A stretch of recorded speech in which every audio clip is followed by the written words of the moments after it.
If your outlet box is too small for the wiring, causing overcrowding, it's a major safety risk you gotta fix as soon as possible. So, first up, never try to cram too many wires into a tiny outlet box because it can cause overheating or even fires. You want to swap that small box out for a bigger one that can handle all the wiring without squeezing everything in like sardines. When picking a new box, check the size rating and make sure it matches or beats the amount of wiring you have. Turn off the power before you start working. Safety first, right? Carefully loosen and pull out the old box and inspect the wiring to see if any needs replacing or fixing. Install the bigger box securely in place, making sure it is flush with the wall so the outlet fits nicely.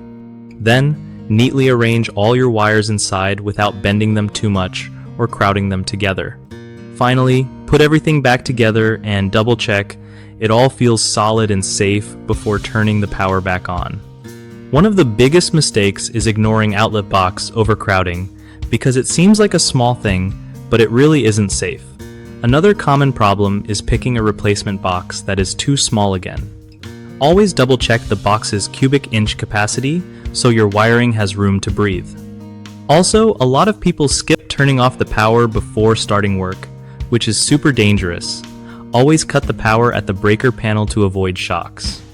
Fix these by measuring your wires and the box first, buying the right size replacement, and being cautious when working inside electrical systems. BigHomeProjects.com is a solid spot where homeowners can find trusted local contractors who know their stuff and get real work done right.